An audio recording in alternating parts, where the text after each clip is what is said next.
Hi there, my name's Sabrina Ben Salmin. I wanted to have a conversation of exploration with Eliza and Njie. I hope I pronounced your name properly. I think, yeah, it's okay.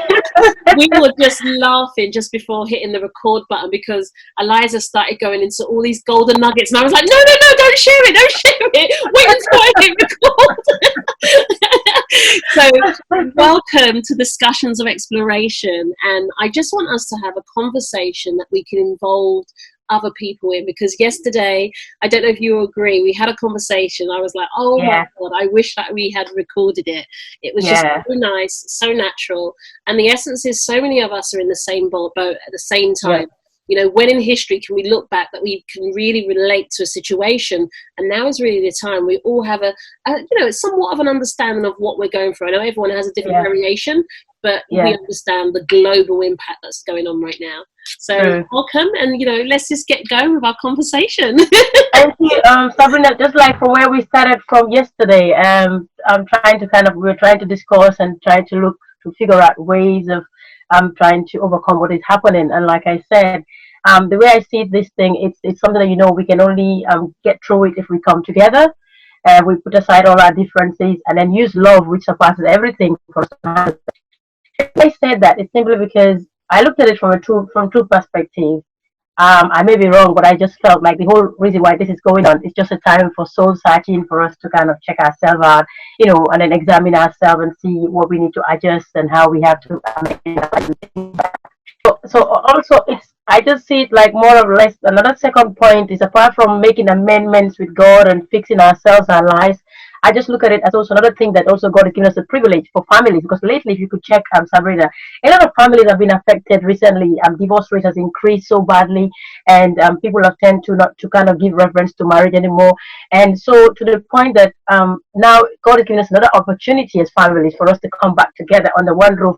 Sometimes some women are so busy working that they don't even have time to spend time in their home. Likewise, some the fathers as well. And I just feel that with this lockdown now, it's time for people to come down together under one roof. Now, where are you? Just saying that for many it's going to be a big challenge for those have not been used to spending more time with your families at home, and now we've been mandated to say you have to stay home whether you're sick or not. You have to stay home. So my own point is I just want us to see it in a positive way, whereas let not see it like a burden that has been placed on us, because then when you start seeing it like a burden, then you wouldn't enjoy it. But rather, let's say if you're a father or you're a mother, they were so busy with career or busy with so many things that you were running and chasing to the point that you didn't even have time to pause for 1 second. Now, this has caused the world to pause, just like a clock that was being ticked, that was ticking, tick tock, tick tock. All of a sudden, it just stops. The battery decides to say, I'm not going to work anymore. We need to recheck and clean the clock and fix it up. So that's the stage I see that we are in. And unless we see it in that positive, embrace it and say, okay, no, I used to work 48 hours a day. Now let me just say, okay, you know what? This time I'm going to spend with my family. Although I'm not used to doing the babysitting and stuff like that. That's where you come in, Sabrina, because then you go to kind of advise parents who are whether single parents or people who are couples, who are struggling to be indoors, staying together. Maybe maybe you were not fond of staying seeing your husband all the time that you have to see him. How do you cope? So other women who are experiencing that, or other men who are finding it hard to be in that same four corner wall with their kids. Daddy, I need this. Mommy, I need that. It could be so frustrating. But with you've been used to doing homeschooling, so you could to kind of encourage and inspire other mothers, whether you're a single parent out there watching. We just want to inspire you this moment, put a smile on you. You're wondering why we're smiling. Well, you know what? We have to smile because it's my life. Yes, yeah. Do you know what? So something that you can light on that. I think you're spot on. Can you hear me clearly? Yeah, I'm hearing you. Brilliant. I think you're spot on in many different ways, and I think what's really interesting is that it is a time where the clock has literally just stopped ticking. And the Yeah, interesting thing is a bit like, how can I say music? Is it musical? We used to play musical statues. So yeah, when we stop, depending on the way we've stopped, will depend on yeah, how long we can stay in that position for. And what I mean by that is that the cracks that are beginning to show are causing discomfort are really areas that are giving us the opportunity to heal. Because yeah, we were talking about this yesterday. So if you're I'm a mother of five. I live with my husband, 5 children, and my mum. We've asked my mum to come and stay with us because she lives quite far away, and I just wanted her to be nearby in case she needed things. And what I realize is that when I'm speaking to people, they are finding it very hard. They find it incredibly hard for varied reasons. But we had a really good conversation about, marriage. Sometimes if we're used to our partner being at work, because I was not used to my husband being at home. He was always at work. I was with the kids. And we had to shift the way we did some things somewhat, because he's like, yeah, let me go and do this. And I'm like, oh, we kind of do it this way. So he's now having to learn how to integrate into certain things. And he's gone out and he bought fizzy drinks and he's bought chocolates, and like we were on this diet of really like trying to eat healthily. So again, we're having to relearn how to interconnect. But also, like what we were discussing yesterday, I thought was quite interesting around the aspect of relationships. So I know that right now is a really beautiful time for many people, because they get to spend the quality time with the people that they love most. But it's also the way that has been described to me as a living hell. Some people are on the brink of divorce, breakups. There's domestic violence that's on the rise. And a lot of that, because they're just saying like, it's not working out. So they're just hitting heads. And I think we discussed this yesterday, Eliza, when we said, it's one thing to have the awareness, but we have to learn to go inwards to question, how do I actually communicate my emotions? You see, there's no need to become violent, abusive, or disrespectful. True. I find that there's different ways to tackle things, but just that self-realization is a gift in itself. Like, if the entire world has been shut down, and some people are saying it's doomsday, it's the end of times. And if you look at your partner and you feel that it's not right for me, maybe it's just a blessing in disguise. Maybe you just realize that what you don't want in order for you to press on with what you do want. So don't see it as all negative. I love the way you said that, Eliza, is that we can choose to turn it around and also see the positives. So, I had to do so much reflection in myself and go, what do I want in my life? Where do I want to go? What do I want to experience? And maybe if you're listening to this, I hope it inspires you to do this very thing, like question what you do in your life. Because now when people are thinking about the matter of life or death, we start looking at things different, because it changes our perception, right? So just take a look around you, where you are now. Just connect with the room, the people that are around you or not around you. Start thinking about the people that you wish you could be with at this time, that maybe you could speak to, and maybe going through a process of cleansing and detoxing. It's spring. Maybe it's time for a spring clean, both spiritually, physically, and mentally. So for me, I sat down, I started to do some detoxification. So we cleared out some stuff. I managed to get my washing done, all the washing. I know it sounds really mediocre, but for a big family like us, it's a massive achievement. So take this as a moment of reflection, like Eliza was saying, is that what is it you want this to mean for you? Because it's going to mean different things for different people, for different reasons. And there isn't wrong or right about it, but we're trying to say, just learn to grasp the essence of the silver line around the so-called grey cloud, because there are a lot of blessings if we are open to receiving. What do you think, Eliza? No, I fully will agree with you. And then, sometimes in life we tend to keep on grabbing, and then because the world has reached to a stage where technology has made things so easy for us to get, like microwave. You want food, it comes. You order this, it comes. To the point that we've reached a stage that we don't have patience anymore. And that's why now it's so hard for some of us to endure and be in one place, being locked up, being restricted, because we're used to having everything we want like that. And I think it's just a moment for us to pause and appreciate what we have, because there are other people in other part of the world that don't even have the luxury we have. And I would say family is something that's amazing and powerful. And if you have it, and at this point in time, now is the best time. Try to communicate. Communication is like the main key, the main tool you could use to communicate. Because if communication is there, just like you said, your husband went to buy some chocolate and fizzy drink, because he didn't have a clue. For him, he was thinking he was doing the best. Whereas for you guys, you want to stay healthy. But you see, it depends on the way you put it across. That will make him understand and say, hey, you know what? I need to fit in now. It's like I was the outside. It's high time for me to fit in. And that's it. And it goes, and you laugh about it. You see what I'm saying? But then, if at all it becomes something that then you receive it in an angry way, I want to control. Hey, that's not going to be. Then it turns out to become something else. And imagine if you're tight. Let's say now we're locked up in the same room. Imagine in the box from you and I are locked up, and I'm not talking to you. How will you feel? You feel more depressed than what is actually happening outside, right? You want to just kill yourself. So for me, I just feel it's the time you have is precious, and we have to use that time to show love to people that are our family, that are our loved ones, because we don't know what's going to happen next. We don't know who we're going to see next. We don't know what's going to happen next. So even if we're to die, we're going to know, okay, you know what? I died leaving my family happy, being united with them, showing love to my kids. Just I need their parents around. So for parents who you know, I also want you to advise parents who you know are not used to having their kids around to do homeschooling. You're an expert in that.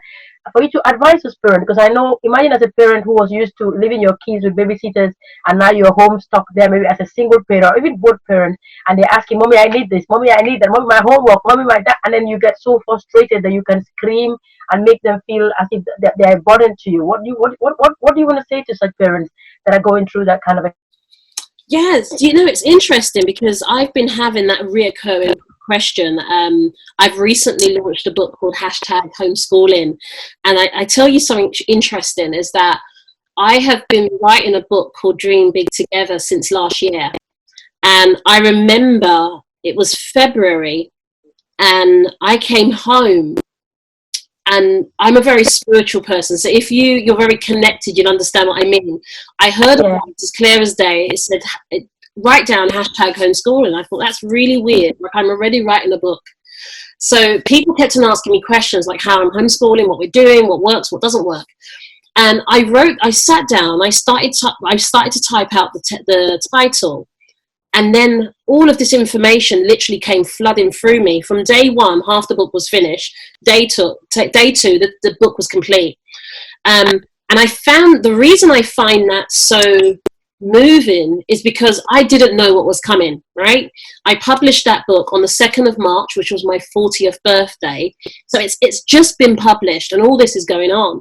And the same question that I keep getting is like, how do I deal with having my kids at home? I'm not used to it. They're usually at the minders. You know, how do I juggle my diary and their diary? And what's really interesting is that just like us, we are seemingly all around the world, but we're actually all interconnected. We have this personification of separation, but we're all very much connected. And this is the same way I run my household, is that I have one diary. I love my diary. This is my magical diary. And literally, it's a case of just doing things in a logical fashion and very simple. Don't overcomplicate the process. So if you imagine you open your diary on a Monday and you've got a dental appointment, you've got a hospital appointment, you're going out shopping, you've got meetings, you're not going to book something else in the slot for 12 o'clock, right? You know, it's very simple.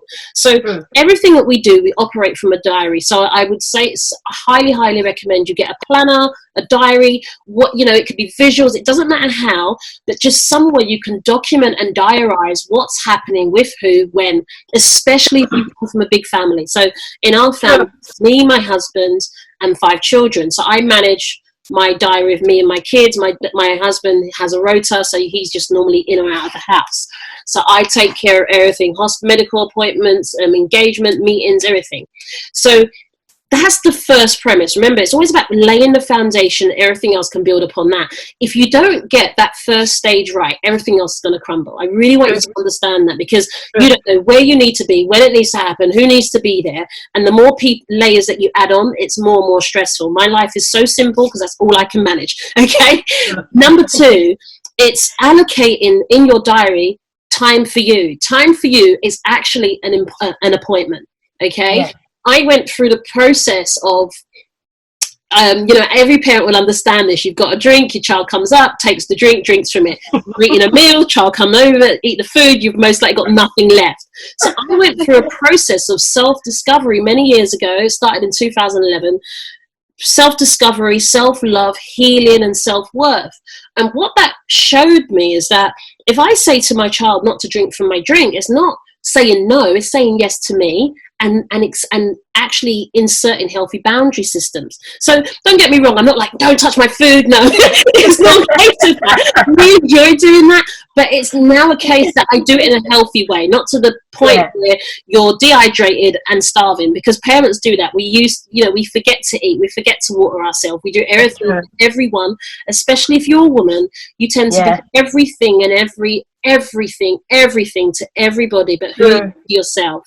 So it's about diarising and inserting healthy boundaries. So I need to eat too. I need to have time to shower or bath too. I need to have time. So like parents, another thing you relate with. So I go to the loo and you've got 1, 2, 3 kids. They'll all come in and, you know, not now, they're a bit older, but you understand, like, as they're little, and it depends on the age of your children. So I talk about this in the book. It's because there's no point me telling you about the end step without telling you the things that are really important. Because those are the bits that allow everything else to be stacked upon that. The next thing that is super, super, super fun and super important, get to know your love language. Get to know your love language and the love language of your children. So that I will put in the comments, there is a website called lovelanguage.com, I think. Now, you can take a love language survey there, and it's absolutely amazing. According to their website, there's 5 different love languages, and I try and remember. So words of affirmation, acts of service, quality time, gifts, and physical touch. Now, what we do, we tend to give other people love in the way we like to receive. So if I like to receive gifts, I'll go out and buy gifts for my partner. And I'm like, why is he not buying it? Why is this? Why is that? They don't love it. So what we do, we judge love by how we like to receive it. But the problem is we're not very good at communicating it. Sometimes we're not even aware that we have a love language. So I really challenge you and your family to do it. So the survey will allow you to do it. You can, if you've got a partner, your spouse can take the test, and then all of your children, so it'll all be connected, and they'll send you the results. It's amazing. Very good. It's the best thing that I've done, like, as a family. It's so fun. The men, just as a little cheat, not to spoil it too much, men tend to be physical touch, gifts was the highest, physical touch, words of affirmation. So I'm all about affirmations. I was like, oh wow, good boy, good this. They're like, gifts and touching. And then my girls tend to be quality time and words of affirmation being first. So it's quite interesting that when you learn to lead with this, what happens, you could use that to help heal communication, to help bridge those gaps. It's absolutely remarkable. The next tip I would say, was you going to say something, Eliza? I said that's amazing. I'm enjoying what you're saying.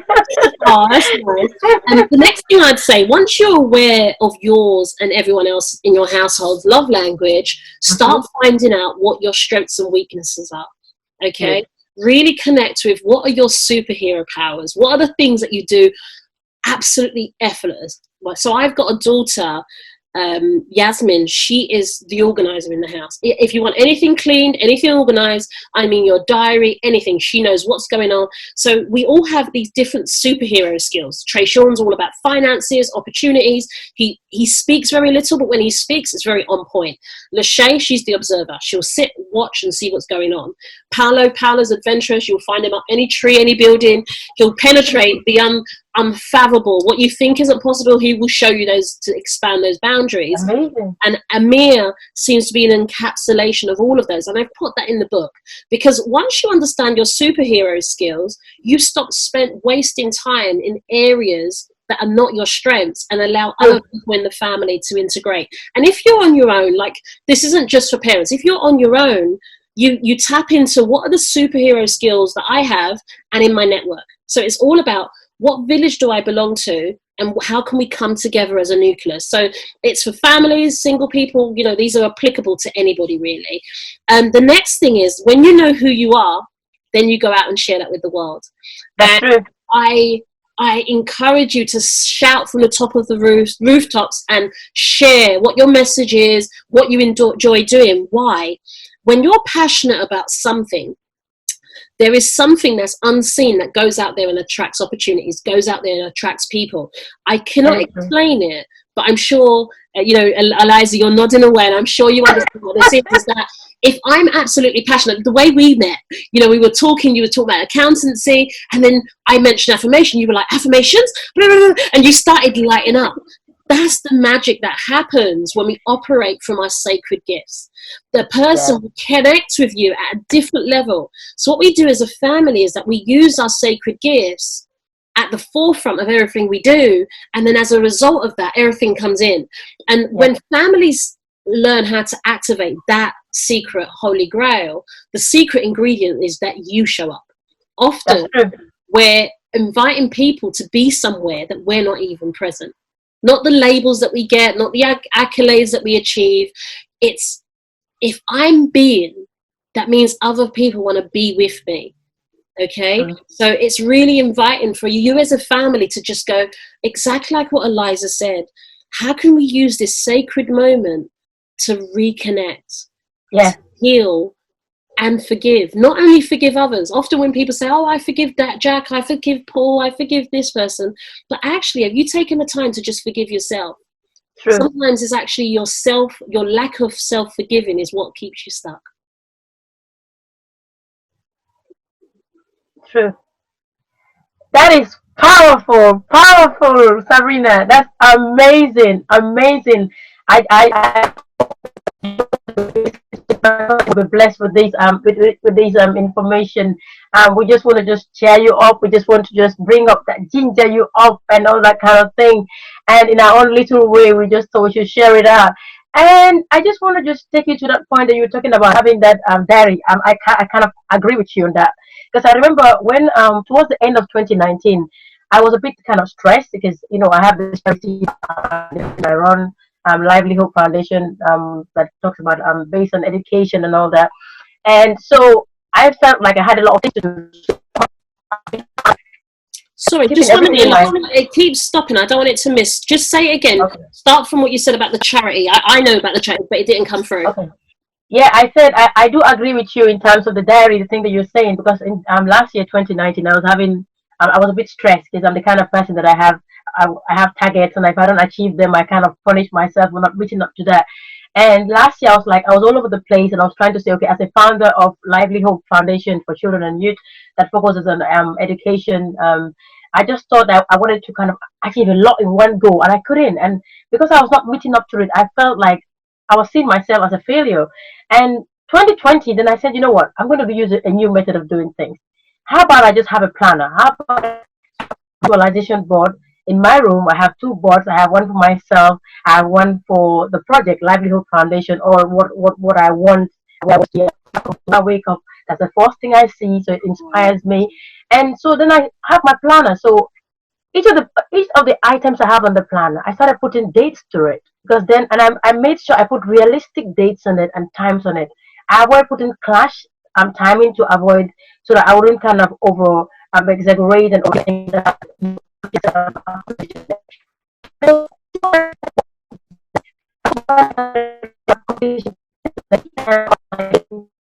It's not working. I don't know what is mine. Yeah, it's back now. Yeah, it just does it. Okay. I think because there's so many people online, that's all. Okay. So it was when I had a planner that I started realizing that even if it's one thing that you do, even if I spend 1 hour, I started realizing, oh, I wrote this. Oh my God, I sent that letter. I've done that. So then I started realizing that things work. And remember, I live on my own. And because I thought, oh, no, I can remember everything. I don't need to write it down. I'll be fine. But it was when I wrote it down that even now I have it next to me. I just tick. Anytime I accomplish one, I tick it, and I'm like, yay, I've got it, yay, and I'm so excited. The fact that I've achieved it. And then the other thing I also want to kind of share is this.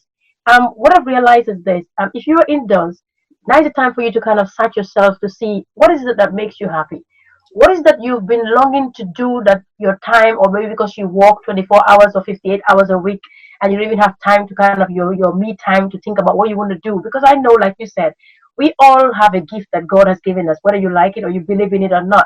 And unless you kind of invest time to research to find out what that gift is, you'll find out that you'll have this big vacuum in you that you'll never be able to fill. And I check it from my own point of view, Sabrina. When it comes to me, I just love to kind of livelihood is like after God, next is livelihood for me, to be honest. And because I just enjoy to inspire people, I enjoy to see that people's life have been restored through hope. I enjoy to kind of help people in any form I could do. And anytime I work on livelihood, the joy I get in it, it's way more than the joy I get in any other thing, even my job as an accountant, to be honest with you. It's not nice for me to say that, but that's the reality. It's the truth. But then, yes, the accountancy job gives me my income to pay my rent and pay my bills. But then when I go to meet the homeless in the street, unfortunately now we're not doing that. When you meet the people in the street and then you give them, I remember some instance when I lifted up the gift bag and gave to somebody at Stratford. The guy looked at me and said to me, "Are you sure all this is for me?" Those are the kind of joy you feel, and then it's not to boast about it, but the fact that you feel that effort. It was not my money. People gave me those products to go and give out. I was just like an employee working for the donors who gave me to go and give those people. So I wouldn't take any credit. But the joy of seeing someone having a joy, that joy of seeing someone, you put in that smile, it makes me feel over super excited. Now you who are watching, it could be something else different from that. It could be something else that gingers you up, that makes you feel, yeah, I'm there at the top of the mountain. And so you have to use this moment now to figure out and say, what is it that makes me happy? What is it that I do that makes me fulfill? It may not be writing the book like you did, Sabrina. It may not be something similar to what we are doing. It could even be cooking that you love to do. And now you can start exploring, come with your own new recipe. It could be dancing that you could do for your kids at home. It could be whatever that makes you feel fulfilled. And so it wouldn't be like the people and that story in the Bible that tells us about the talents, and some had those that had one and said, "Oh, I have one, I'm going to keep it. It's just one." No, even if it's half, we still have to use it, because I believe, like now, what you said. To be honest with you, Sabrina, I'm so blessed with what you said, and I know many others who are watching this recording will be blessed with it too. So that means, imagine if you had hidden your gift and you just kept it, and then just say, "Oh, I have to teach the kids at home. It's a burden." You not even pick out to realize that God was kind of hiding your gift in that. Now, through you, many other women who are single parents, who are even couples, are going to be blessed, and they're going to learn from what you said now. So the same thing as well with our gifts. So that means if you're watching this and you have your gift and you're sitting on it, trust me, it's high time with this lockdown for you to bring out that gift. Let's imagine how the world would be like, Sabrina, if everybody comes together, like you said. You get me so excited, because what you don't understand is that I have been oh god, I'm lost for words. You have no idea what you said. So back in 2006, yeah, believe it or not, so I stumbled upon Grassroots. I was at university. I had just got married, and I went to university and I said, "Look, I want to finish my course." So I did a computer science degree. And I left the honours because I wanted to just leave university. I was so excited with Grassroots. And my lecturer was like, "No, you're only going to get the BSc. You're not going to get the honours." And I said, "No, I found fulfilment." Yeah. Now, what you've just touched on is so profound. It's unreal. So my background being in IT and computer programming, I had friends, I could get a job. I had some friends that were going to help me go into that career. And what I remember is that there was this back and forth with, "Oh my God, there were things going on at school." I remember my daughter being 8 or 9 and she had to be taken out of school for bullying. And I was on TV and I used to travel. And I remember going, "God, what's going on? I'm trying my best to go this direction, but this keeps coming up." And exactly what you're saying is that if we don't connect with our gifts, we prevent God from birthing it through us into the world. Now, what I do today with my children was not me sitting at home and planning to do this the way it is. This was a lot of back and forth fighting with God until I just surrendered to what I had to do. So I'm going, "No, I want to go and do this. I can earn 100K here.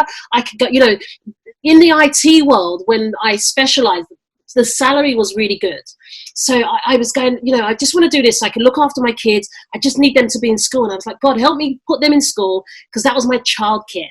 Okay. So here I am, back and forth, battling with God. The kids started to fire off. This is like over a period of years, but they started to fire off. And I started to listen and going, "What's going on?" And no matter what I did, everything along the verge of working for someone else, anything that took me outside of the home, I'm telling you, it just used to crumble. And I remember being on my knees saying, "God, don't do this to me. Why is this happening? I'm trying my best." Everything was sorted out. All I had to do was send the document. The document wouldn't go through. And there was all these things happening. Now, remember the saying when they say we don't know what's going on until we connect the dots looking back, because we can't connect them looking forward. At the time, I was in the becoming, the labor stage. So in the labor stage, I couldn't see what I was birthing. There's no point me saying to the midwife, "Is it a girl? Is it a boy?" I'm still in labor. So she doesn't have Yeah. a clue. So I didn't have a clue as to what God was using me to birth into the world, because I was still in labor. The vision was still being birthed through me. But if as a mother, you would know that in labor, if we're oohing and ahhing and opening our legs and closing our legs and fighting with it, we're going to do damage to ourselves and to our child. And I really believe that our dreams are just like that. We give birth to our dreams that come through us. They don't belong to us. Just like our children don't belong to us. They come through us. And what I had to realize is that in this birthing stage, the moment that I allow, the moment that I trust, because would you agree that as a woman, our body is beyond phenomenal? In order to carry a baby for that period of time, to give life, create life, sustain life, in order for your body to, I think they said your body has a fracture between 200 and 250 fractures. That's the excruciating pain a woman goes through during childbirth.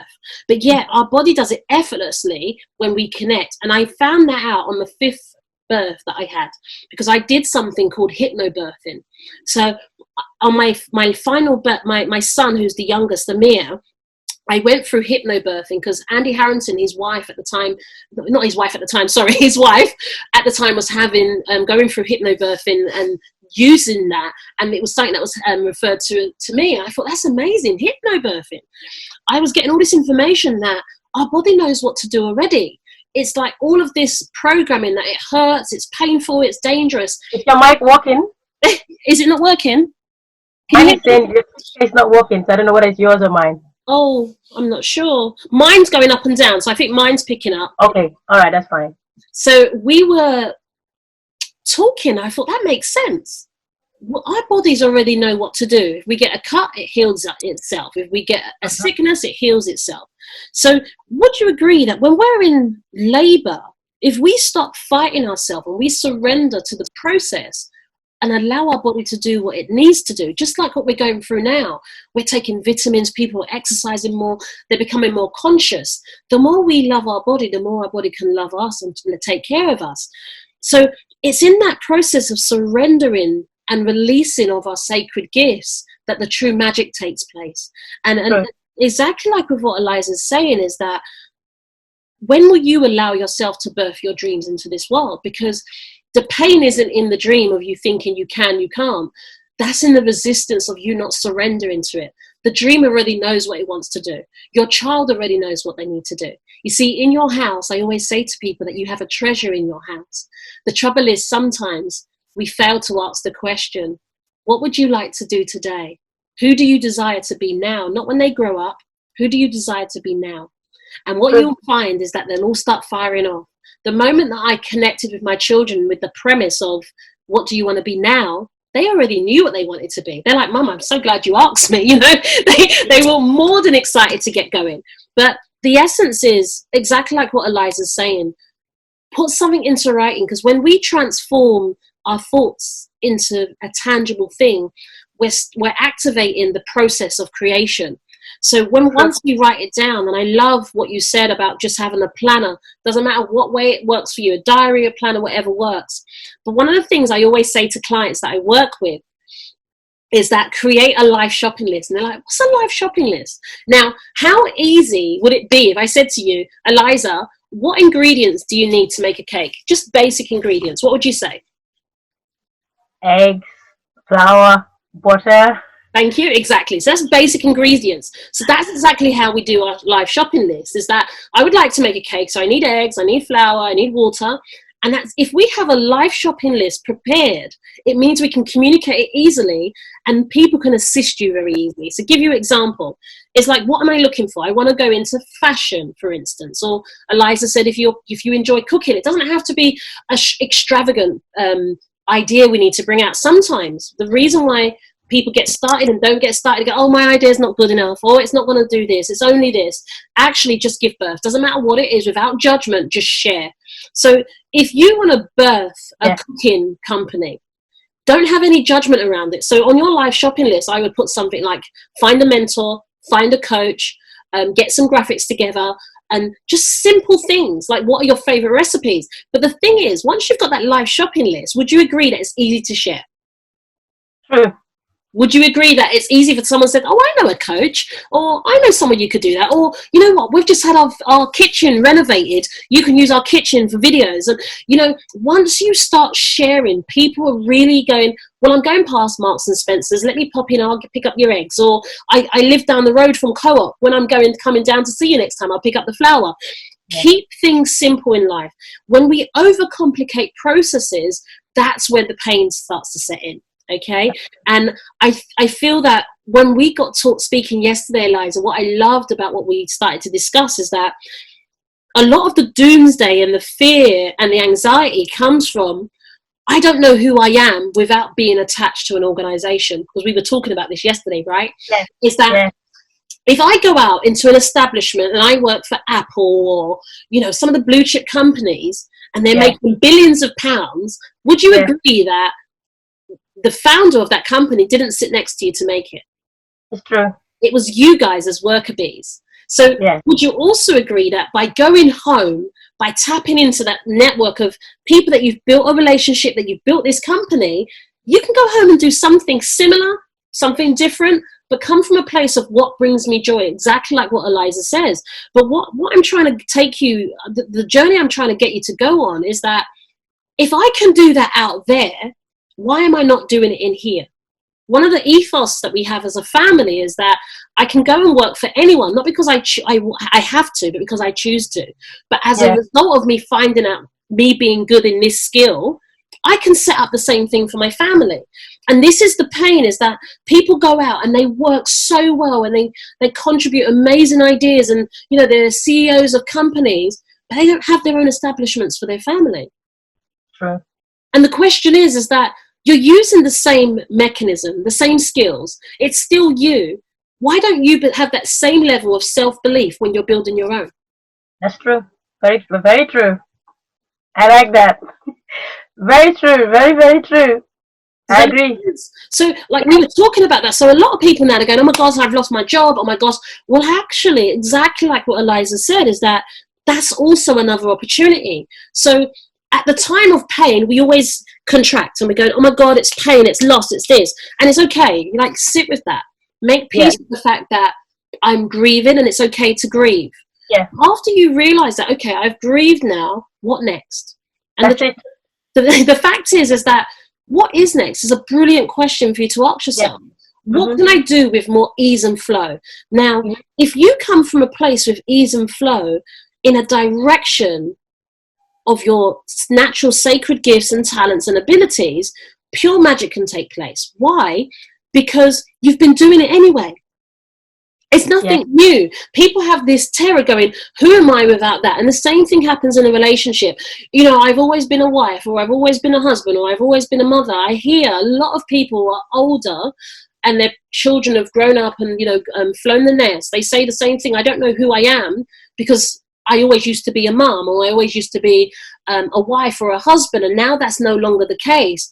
I don't know who to define myself as. So what we have is actually, as human beings, we have attachments to situations and things, and there's a grieving process that we have to go through when change happens, and the so-called detachment. But when we look back, we go, oh wow, like, I don't know about you, but when I was a teenager, I used to have so many crushes. I was always in love, and I always thought, oh my God, I'm never going to live again, I can't believe it. But at the time, the pain was real. But when I look back, I'm like, oh my God, I was a teenager. I didn't know much. So it's the same premise in life, is that when we're in our infancy of our self-development, we're in the infancy of our shifting, and we're not used to change so much, the pain isn't what we're experiencing. The pain is the contextual reality that we're choosing to look at what presents. Does that make sense? Yeah. So once we go inside and heal the wounds and allow ourselves to grieve, then we can look at it for what it is and see the blessing, and then harness that. True. And then the funny enough, you know, most of the time, when as human being, the way we're made, we don't like change. That's just obvious. And then you realize that because we're usually afraid of change, fear of the unknown makes us not to even move or want to take any decisions or make any step, take any steps. Sorry. And I've seen it from experience. I don't know whether you confirm. Maybe viewers after watching this video will also confirm. I used to work for a financial institution at one point, and then they had to kind of lay off some employees. I was then at London Bridge, and what happened was, funny enough, I was not laid off, but one of a few of them, other staff, were laid off. And do you know that those who were laid off, I know of two of them. One amazing young lady, she decided to start something like a single, they call it, it's single sawa, they call it.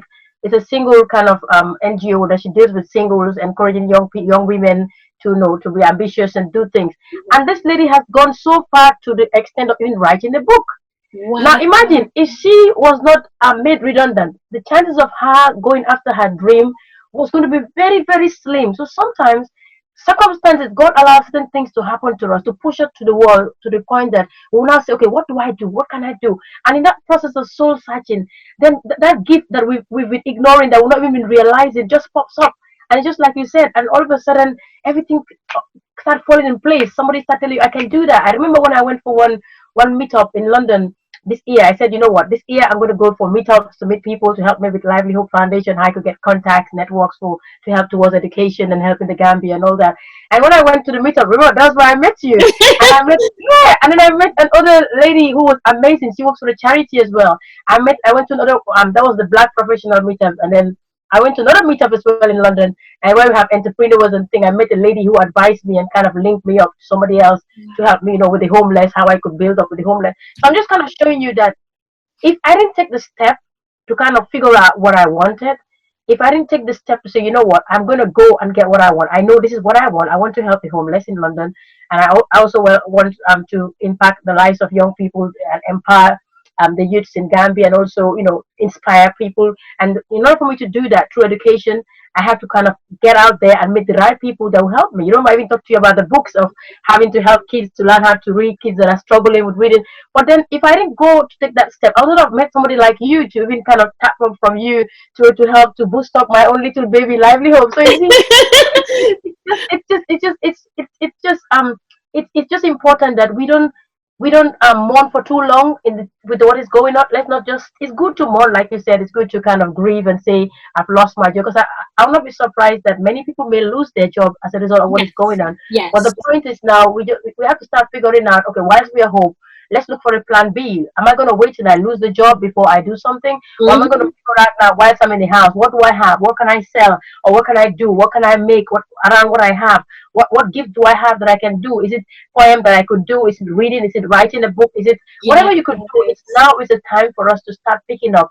And I also think, in addition to that, we have to bring love in it as well. Yes. Because this sickness is kind of causing that segregation, isolation, and there is a chance of people kind of also getting more agitated, more angry, instead of bringing in love, and instead of saying, you know what, we can fight this together. Let's show love to one another. Yes, we have to isolate, but in the process of isolating, let's not also forget to kind of, reach out to people around our neighborhoods. It could be in your church that you're dealing with. You have elderly people who are around there who are looking for that one phone call to get someone to say, hey, I'm X, or hey, why, I'm just checking on you. How you doing? I just want to sing for you. Or do you need that? Or do you need that? Do you need help? Are you okay? That alone could make somebody's day, the best ever. So you may not want to go face to face to meet people because we're in isolation, but that phone call could make a change. Let's just, reach out. Let's just give that love, share that love. Let's just give it out all the way. I'm glad that you touched it, because this was the conversation that you tried to have with me, and I was like, no, there is because it's true. It's like we have to tap into, like, don't just feel, well, I'm okay, and that's all that matters, because some of your friends are single. Some of them are feeling lonely and scared. I've spoken to quite a few people. And what I also liked about what you said, Eliza, is that when we're give from a place of purity. One of the things you won't always see me and the kids do, and we try to see how we can share it more, but when we're giving, we don't actually like to take any record of it, because it's something that we do effortlessly all day long throughout our day. So we go into hospitals, we give out toys, and we've been doing different things for years.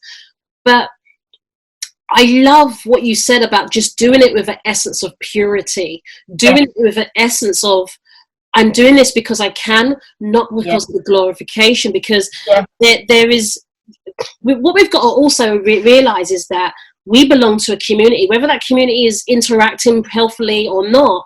We have a duty of care to each other.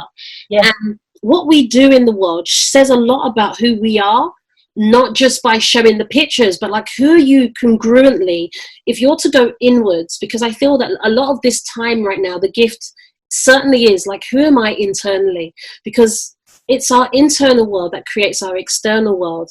And I loved what you said about, you know, being resourceful and being fluid, like learning to be adaptable. And one of the things that I know that's going to happen after this that is quite kind of makes me quite emotional is that we need to maintain awareness of our emotional health, our mental health, because with a lot of this trauma, there's a lot of trauma going on. There's a lot of fear. There's so much going on, and there's so many different layers that if we don't know how to address this, and I mean physically, so like if you're not creating movement, so to get rid of frustration, anger, it's not just sitting down, smiling and saying, I'm okay.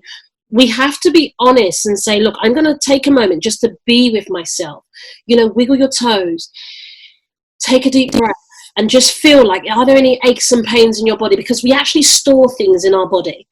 We store emotions, we store memories. Like people used to believe it was just in the mind, but actually we store memories in all parts of our bodies. And this is how we have manifestations of dis-ease, because it's when our body's at dis-ease, not at ease. Now, on a very serious level, is like, if you're not okay, be okay to just say, you know, can you just check on me from time to time, because I'm having some good days, but there's some days I'm not so good. Go out in the garden. I love what you're saying, Eliza. Like, isolation doesn't mean that you can't communicate. Go out in the garden, speak to neighbors, call people. It's really important that you harness this present moment to do a lot of self-reflection and to take you right in front of the self-reflection. Do some mirror work. Go, you know, Eliza is absolute. You're in my phone book as affirmation queen, actually, because of when I met you. And I really emphasize for you to go in the mirror and recite affirmations once in the morning, once at night, at bare minimum, but throughout the day. There's no limit. But because what I think we need to do is get used to seeing ourselves. We've been existing in quite much a synthetic world. I love what you said. We've been programmed that everything's instantaneous. Why would I work on my relationship? I can get this on an app. Or why am I going to do this? I can press a button. It turns up tomorrow. So we're in this premise of press now, get quick, get this quick. Now, there is no delay between that gratification of what you put in for it to come out. And actually, when it comes to ourselves, there's no click of a finger and that's it. It really is taking that time to go inwards, to do the breathing, to do the forgiveness, the gratitude, the alignment, you know, what's my vision? Number one, when people think of their visions, you get a couple of things. Sometimes people are scared of how big it is. Some people go, my God, I don't think I could do it. It's too big. I can't do that. Who am I? And we have all of these self-doubts. Some people are just really fired up. I can't wait. You know, why is it taking so long? But the truth is, regardless of how you feel about your vision, we all have a level of resistance or fear. So fear can show up in a number of ways. I don't think I can. I'm fearful what people might think of me. I'm scared that people might judge me. And the resistance might be, well, I don't have what it takes. I'll do it when I get this amount of money or where I'm in this situation. So whatever that is for you, address these issues. So start, you know, just journal. Write down, number one, vision. Number two, think about your fears and resistance. And then start embodying, what version of me do I need to become in order to live this out? Because sometimes, like, I've been working on this for years and it's not working, because you're kind of looking for everything outside of you to bring it to you. But what if you're the one thing that needs to shift in order for it to show up? So, like, what version of you do you need to become in order to step into this vision?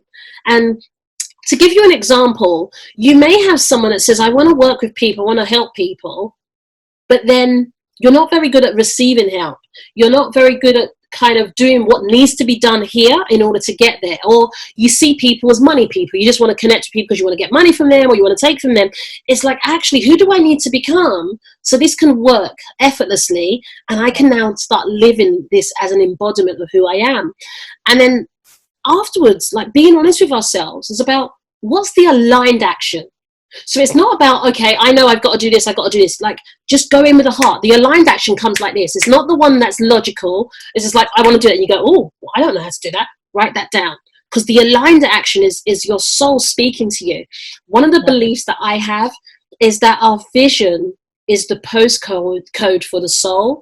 And I always say, like in biblical scriptures, when they say that God will move heaven and earth, the way I look at life is that once we give the postcode to the soul, God literally moves heaven and earth for it to show up. Because often what we create, we cannot fathom, we cannot explain it. Because I know I can't explain a lot of things that happen in my life. I have to put it down to the unseen. Because the one thing I did, I had absolute clarity about where I was going. So it had to be, yes, there were things I had to do, but the end step is actually, I can't just say this is this. It wasn't just things that I did. There were things that took place that I went, oh my God. So when we surrender to that process, going back to the birthing stage, is that the vision, once we know what our job is to get that vision in place, when we have absolute clarity, and if you've used like an Uber app, any app that kind of starts with, this is where I am, a journey planner, the first thing it asks you, where are you? That's true.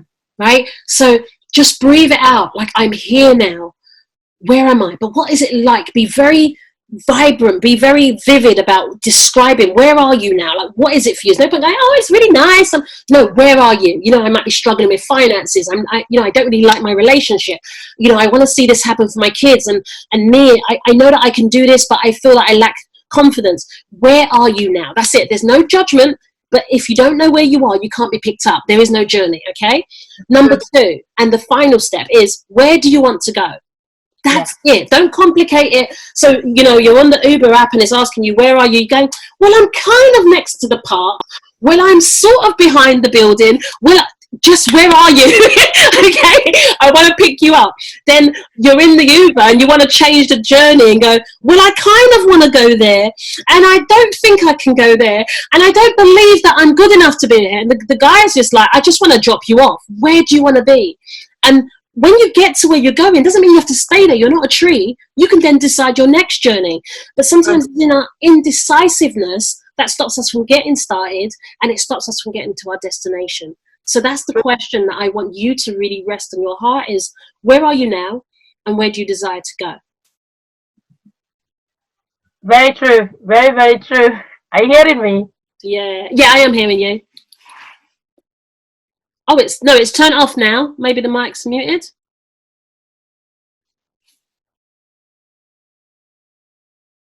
Say something again.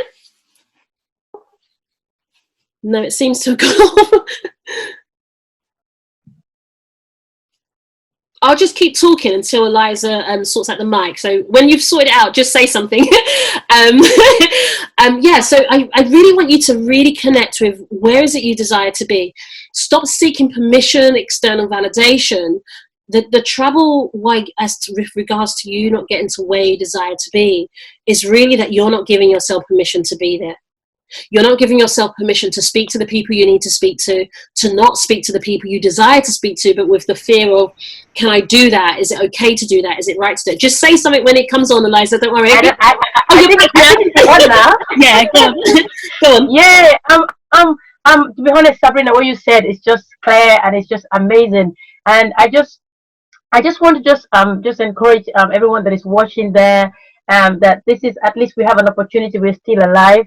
There are many who, you know, they've lost their loved ones, and some of us are still alive. Some of us are still well and okay. So that takes me back to the affirmation that talks about gratitude. And you know, lately we've tend to be so used to having things around us so easy that we don't even think there is need for us to appreciate what we have or say thank you for it, because it's my effort. That's why I got it. That's where we get it all wrong. And because I look at it, even if you want to say, okay, fine, let me just put God aside for 1 second and say, for example, if you give me something, Sabrina, and you give me again, and I don't say thank you for it, at some point, I guess you're going to get tired, right? You don't want to give me anymore. So, but the thing is, if you give me a pen, for example, and I say thank you, I appreciate it. Oh my days, you don't know how much I needed this. It makes you to want to do more, and then more start coming, because then the energy attracting at this point is just an amazing energy. So more will start coming. So unless and until we stop murmuring and mourning about things and start appreciating the things we have around us. Like you have a family, you have your kids around you. There are others who don't even have kids around them. Very So there are things true. that we have that we don't even realize how much important it is. We have a roof over our head. When this thing happened, the first people I remembered, they were the homeless people I thought of. I was telling my cousin, oh my God, I wish I could help the homeless, those that we used to meet. How am I going to help them now? I can't reach out to people. I don't even know whether they have where to live. But you see, for others, it's just automatic. We have a shelter over our roof, so we don't really even see how important it is. Some of us have even seen it like a prison, that we're in a prison at this moment. But trust me, the homeless guy out there, if they have that house that we're locked up in, they'll be thanking God for it. So Yes. these are the things we have to look at. Look around your house. Look around look within. Look around yourself. There is a lot of things that we should thank God for our neighbors, for the fact that we woke up and then we could actually even move our hands. Some people could not even move their hands or move their legs. So there's so Exactly. many things that we have that we should thank God for. And then, I was looking at my room, Sabrina, these days, and I was saying to myself, wait a minute. Now I don't have to dress up anymore. All I wear is my pajamas 24/7. And I'm like, all the beautiful dress, everything I have, I cannot wear them. And today I was like, hey, I just want to speak out. And then guess what? I decided to do my foundation. I Oh, use my spray, and then just to inspire myself and make me feel, at least to make me feel good because I just love to feel good. And I was like, if that is gonna make me cheer up, why not? I'm gonna do it. So when I yeah. speak to others, the energy that will come out from this program that we're doing, it will kind of extend, and others will see that that's not a fake joy that we're showing, but they'll see that joy from the inside that is there. Um, um, I just want to say thanks to God for the opportunity that He has given you and I to kind of speak in this platform. We never had thought, we didn't plan for it. It just came like No. that. To say, you know what, at least I know we're going to have another thing like this again, Yeah, Sabrina, to just we inspire will. people throughout this whole thing. I just want to just say, I just want to thank God for what He's doing in your life, the great things He's doing. And I just want to thank God because I know from this recording, many lives are going to, be blessed from it. They're going to be inspired. And one other thing I want to talk about, which is very, very important, is no wonder the Bible tells us that we have to renew our minds. And sometimes even when you look at, if you put Bible aside, look at all these great people that are writing books about positive affirmation and things. They tell you how you have to guide your mind, taking you back to what Scripture says. So that means you cannot really separate yourself, from the things of God. To be honest, no matter how much you want to use diplomacy in taking God out, you can. He's in everything. And if you look at it, if the Bible tells us to guide our mind, there's a reason for it. And I realize it from an experience point of view. I don't usually watch news, to be honest. I don't like watching news because I see it like a negative energy. I don't mind watching business news to tune up to know what is happening in the business finance world. But when it comes to all the other things that talks about negative things happen, I don't like watching them. When I say it, people find me weird because they think I'm disconnecting from the world. But it's not that. I have a reason for it. And one of these days I was home and then I had a message that somebody forwarded to my WhatsApp. And Sabrina, as soon as I played this message, I was literally shivering. I became ill all of a sudden. I was shivering. It was not because I got the sickness, it was fear that just came into me. I was okay before it. And then I decided to say, you know what, I'm going to put on my WhatsApp status that please only send me things that are inspiring and positive. Don't forward to me any negative energy or negative message. I do apologize, people see it wrongly or get offended about it. But then I realized I had to guide my word. I had to create a boundaries to what I listen to and what I hear. I said, now if you ask me the figures of people that are dying or infected, I don't even know. Because I realized that the more I indulge in the news, the more it's bringing fear into me. And fear doesn't work together with faith. They don't go together. So you realize that some people, they may even die in their house out of fear, not because they're sick, or because of the amount of message that the media is pushing out. Oh, this person died. Oh, that is happening. Oh, the world is coming to. Fine. I just believe at this point, even if the world is coming to an end, the key thing that we have to look into is sight ourselves, make peace with God, make peace with our family, make peace with ourselves, and so that in case Jesus comes anytime from now, we know we are ready for Him. That's the one thing. Then the next thing is to kind of make sure we're careful of what we watch. If it's music, play your nice music. If it's a comedy TV, watch your TV show. What makes you happy? Because then you realize that you're tuning out. I don't say don't get informed. It's good to be informed, know about how to self-isolate and know what are the symptoms. Yes, after you've known that, for me, I don't think I really need to indulge more in what is happening, how many people are dying around my area. To be honest, for me, it doesn't help. My best friend in Germany, she told me somebody sent her a WhatsApp message. She said when she looked at it, she said that night she had all the symptoms that you could think of that this epidemic that they're talking about the coronavirus. And guess what? When she called me, I told her, "Don't be panic. I know you don't have it. It's your mind that is playing with you. Just relax, calm down, and just sleep." When she woke up in the morning, she was well more than you and I. So it's Wow. just showing you how that is the power of the mind. So what you feed in your mind is what comes out. That what you put in is what comes out. So I just want to encourage, even if you don't believe in God, you're watching this record, you don't believe in God. If you fine, but just remember one thing: stay away from anything that will bring fear around you. Try to tune out, zoom out, just like how you change your TV, how you tune up and change. You don't want this show, you tune up, you go to another one. Start doing that. What if you tune up by mistake and come across something that is putting you down and making you depressed? Tune up to something that makes you happy. It could be 10 years ago. Bring it back. Oh, that day when I went for that picnic, it was excited, and then that brings you back to your own zone, and you can tune up. I'll be honest with you. I for the past 2 weeks, Sabrina, I was a bit down because with the media that I was listening to, I kind of lost my mojo. I kind of lost my zeal in terms of livelihood. There is no day that passes by that I don't kind of work on the project. But for some reason, for the past 2 weeks, I just didn't do anything. I didn't even have the zeal to do it because of what all the message and everything that is going on. And what helped me was I had two special people in my life that just called me and were trying to find out what was going on. And I was like, oh well, I'm just here, I'm not doing anything. You know what is going on? And it's like, Eliza, you? No, because they know me that I'm the kind of always get going, go get in, try and kind of thing. And then they inspired me. One of them told me, hey, why not go online and look That's for free courses to amazing. do? And somebody else told me, hey, you know what? In fact, my own program, there's something coming up, a webinar coming up. What are you doing in your program? I was like, I'm not doing anything. That's And they were amazing. like, no, you better get up. And you see, that very night before I went to bed, I went back to my planner. I just did the things I was meant to do. And then from a few days now, I started going back in track to in line with what I wanted to do. But I'm just kind of saying, circle yourself around the right friends, around the right people, especially now at this point in time. If you circle yourself around people that are going to call your phone and tell you depressing things and sending you WhatsApp message that will put you down, it's not going to help things. It's not going to make things any way better. I'll tell you from experience, Sabrina, I'm sorry, some months ago I had this serious severe headache, and to the point that I went to the hospital so many times that my GP got tired and said to me, "We don't know what's wrong with you. Just go and sit down. It could be tension or something." And then I came home and I said, "You know what? I'm tired of telling people that I'm sick. Even in my office, everybody they were like sympathizing with, oh, sorry, what's wrong?" And you see, from the very day that I decided to stand by my mirror and I prayed, and after praying, I said, from today, if anyone asks me, how is your head? Even if it's killing me, I'm going to say I'm fine.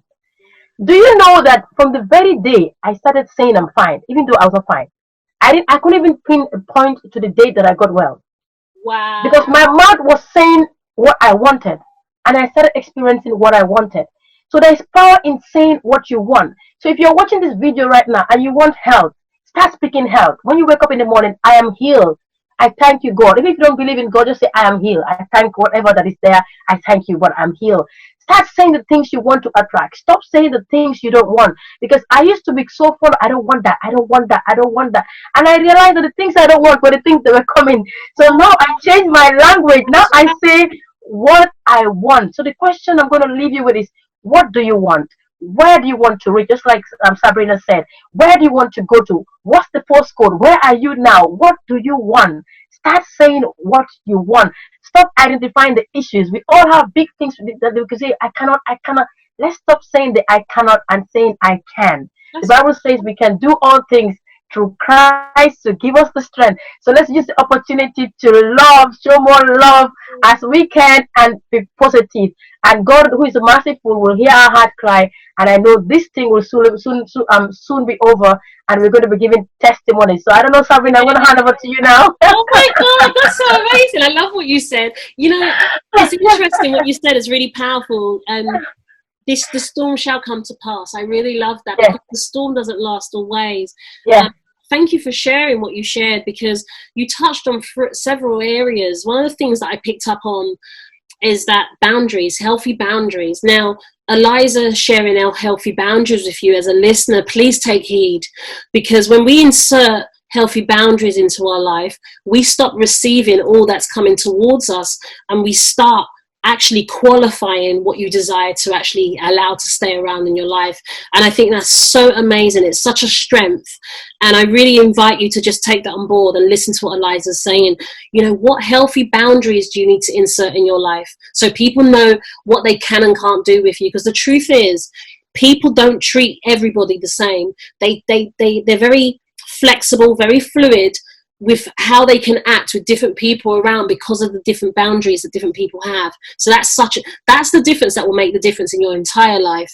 The other thing is that I really loved what you said is about the essence of gratitude. We are a family that live by gratitude, to the extent that even on meal times, if any one of us in the family cook meals, we say thank you for our meals. We excuse ourselves from the table. If the kids go and get food from the cupboard or the fridge, they'll ask for it. The only reason why I felt it was important to interrupt that whole go into the cupboard, go into the fridge, I didn't want to have this instant gratification, just like, oh, okay, it's filled up, Mum, fill it up.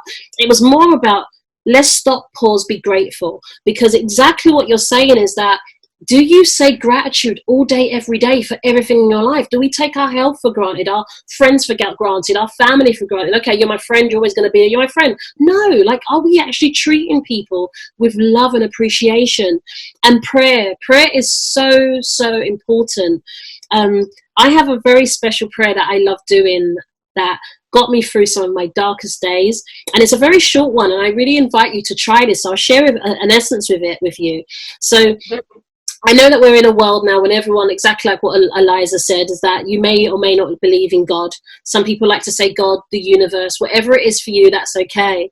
But what I would do is go to the window or be outdoors, but looking into the sky, and I would say, thank you, God, for my life.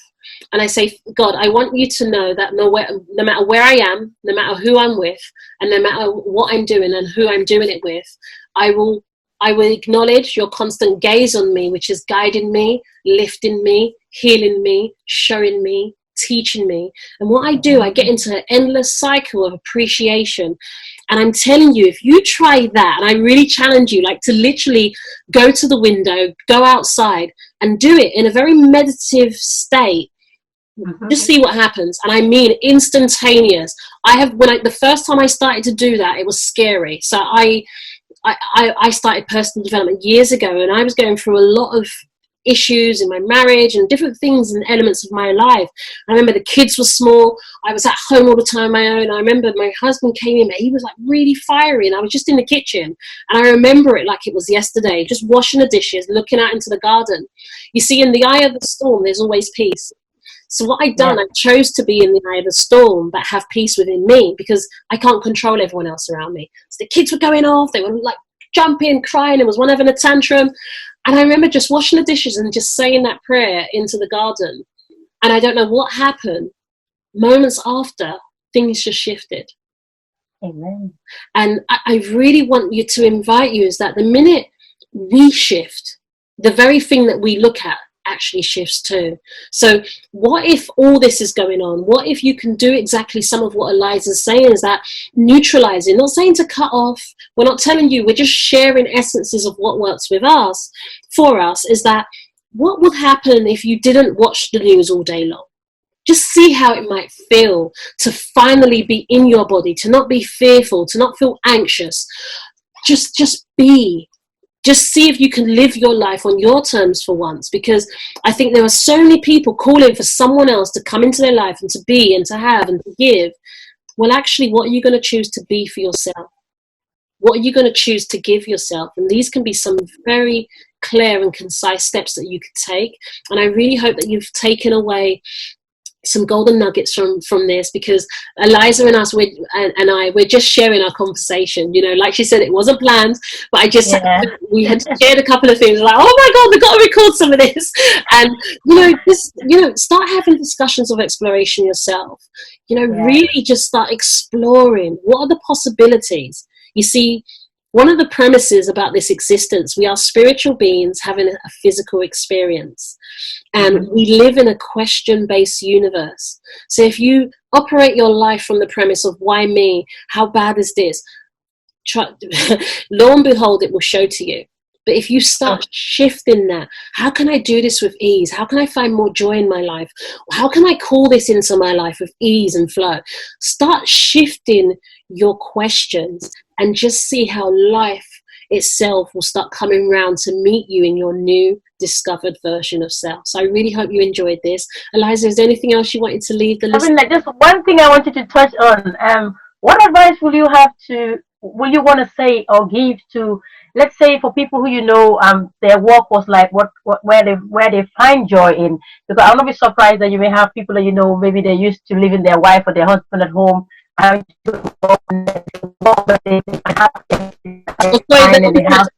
say that again. But used to live. I said, what advice will you give to men or women that used to kind of find their joy from their workplace? Yes. And now that, or their happiness, and now that they have confined with this isolation at home with their partners, they've seen it like they live in hell for them. What will you say to such family? How will you encourage somebody who finds themselves in that kind of condition? How can we inspire somebody in that kind of situation? I'm surprised that you may have people like that. Yeah. Do you know? I think that's an excellent question. And it's a fantastic question for many reasons. And I'll give a couple of answers. So the short answer is that if you find that you're living in hell and that work was your escape, what would need to happen for you to start living your truth? That's the first one. That's the first answer. Because sometimes we choose a life and we settle in a life.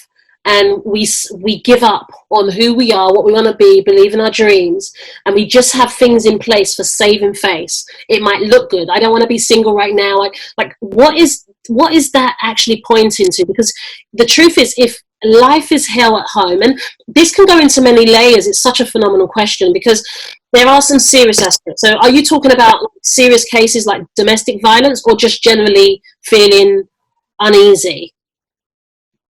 We lost the connection, sorry.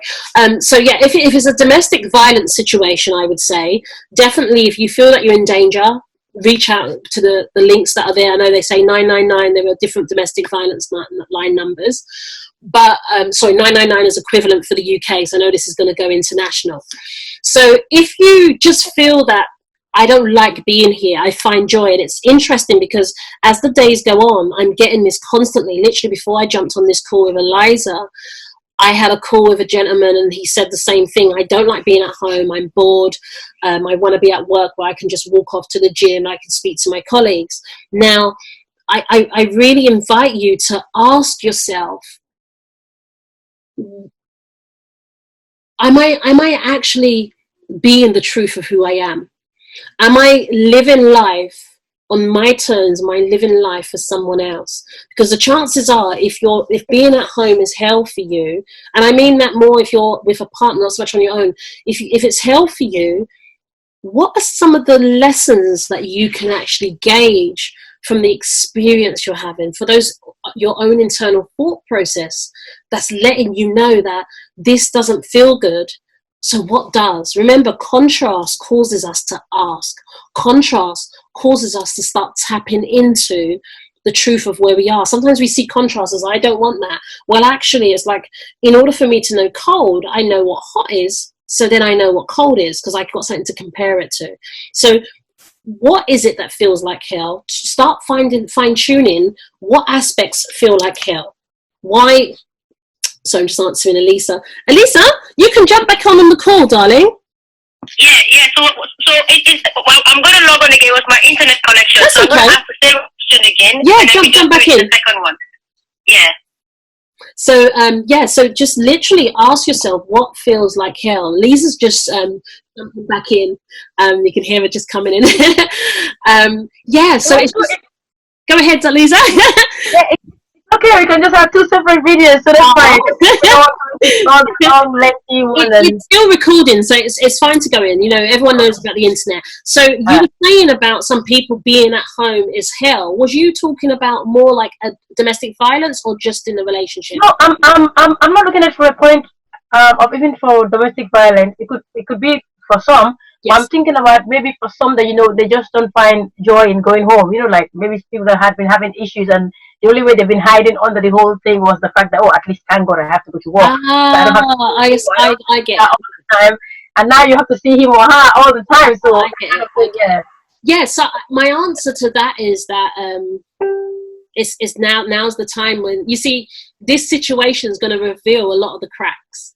So in essence, this is going to call upon you to be honest with yourself. So if you're at home with a partner that you don't enjoy being around, and work somewhat was your scapegoat, you've got to just go inwards and ask yourself the truth. Why? You see, one of the things that a lot of people do, I've been a coach since 2006, and this comes up over and over and over again, and not just in a passionate relationship, but also in a platonic relationship, is that I've been told that I have friends, I don't like this friend, but she just so happens to be available. And I said that one thing us human beings tend to do, sometimes we struggle with change, like we both touched on recently in this conversation, is that we use people as emotional comfort blankets. So if you're going to work and work is your sanctuary and home is not your sanctuary, and if it's not anything that's adverse, why are you there? You see, that's the question. Like, why would you choose to remain in an environment that's not adding to you? It doesn't feel good, and it can be for a number of reasons. It may be finances, it may be circumstance, it may be family, there can be a host of essences.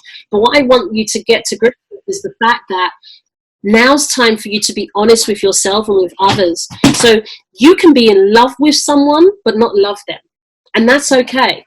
So this is no time for you to judge yourself harshly, for you to go, okay, I'm feeling like this, I shouldn't feel like it, dust it away, dust it away.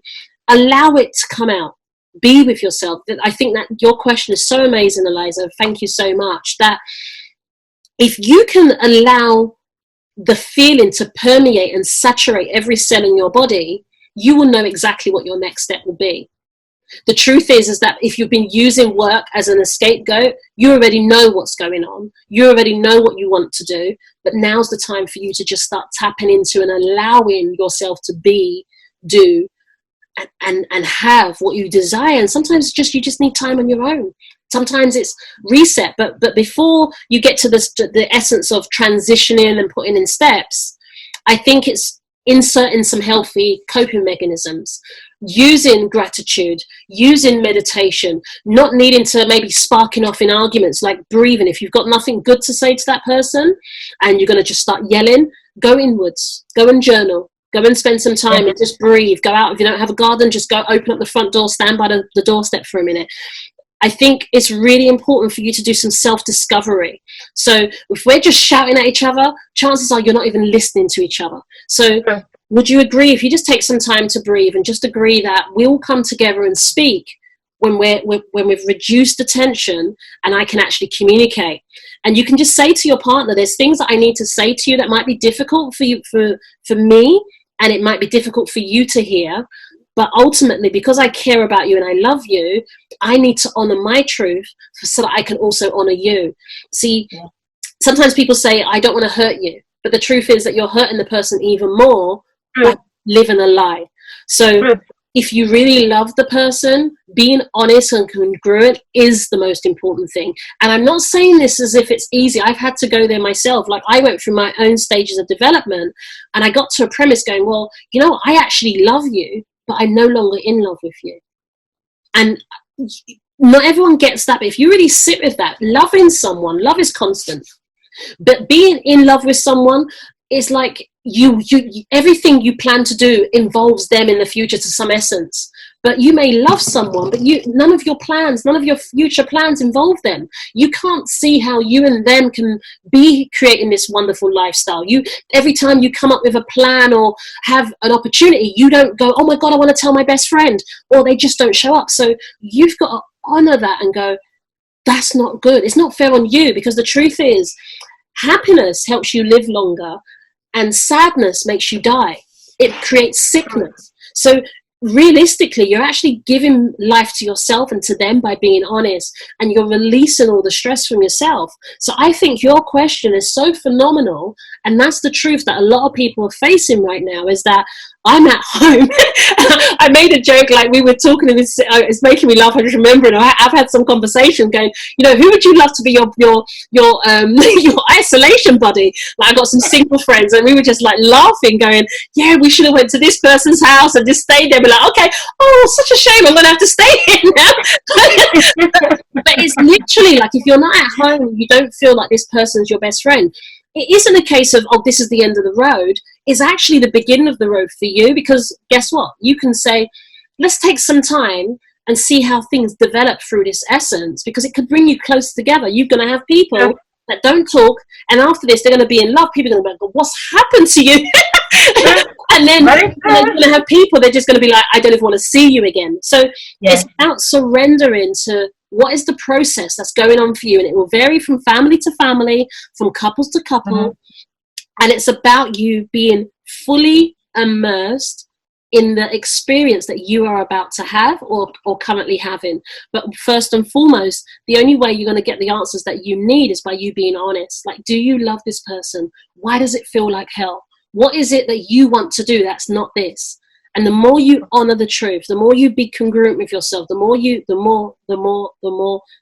work that you do on yourself, I'm telling you, your life will never be the same in the most beautiful way. You see, sometimes the end or the separation is not so much the end or separation, it's a beginning and it's a coming together. See, some people are no good together in a relationship, but they can be perfect friends, or they're just happier apart. But instead of putting any judgment around it, this is not okay, and what about this? It's all the other attributes that kind of cloud you down and stop you from moving. Just surrender and honor who you are, where you're going, and just be real. I think that's a phenomenal question. You've really got me with that question. I love that. Perhaps we'll find another time to explore on that bit. Well, for the few words I just want to say to leave with the viewers is just to remember one thing. Let's go share some love. Let's extend the love, and even if you're not used to giving out love, it's time for us to give out love in many forms, through your WhatsApp status, through your Facebook platform. Let's use all our platforms wisely to inspire people. Let's stay away from negative things, positive things, and that will kind of change the energy. And then with faith, and just like Jesus said to the disciples when they were in the boat and the storm was there, and then he just said to them, don't be afraid, be still and know that I am God. That's my favorite scripture. And I'm just saying out there that let's just be still and know that he's God, and let's just stay calm, be strong, have faith in God, be positive, share some love, have fun. If dressing up like what I did today, spraying your body and makes you happy, go ahead and do it. And then, you know what, let's just there's always a light at the end of the tunnel, and I know that our God is a good God. He's a merciful God. He's hearing the cry of everyone. Even I know people who never prayed before, some have been praying, and God is merciful. And I know when he looks down upon us, he sees us, he hears us crying, and he sees that blood of Jesus, and through his mercy, I know he's going to have mercy in the world. It's time for us to humble ourselves down, whoever we are, and just say, God, we are sorry, and we thank you for the opportunity you've given us to think, to recheck ourselves, to reassess ourselves, and to come back to you. And we thank you for the opportunity you've given families that are going to be amended back through love, like you said, Sabrina. This process of lockdown is going to bring homes back together. There are a lot of broken homes that were in the process, but I believe that God's mercy will bring that love to be restored. Where there was chaos and confusion, where there was the absence of communication, my prayer today is that God will bring that communication back to those homes. That kids have been misbehaving and mommy doesn't know how to handle them, that God will bring that understanding, that love, to just let God's love that surpasses everything flow across all the homes, all the nations, and let his mercy, let his loving arms embrace all the hearts, most especially those who are lonely, staying on their own, the elderly, who only call the whole month or no one speaking to them. I pray that the Holy Spirit visits them and comfort them.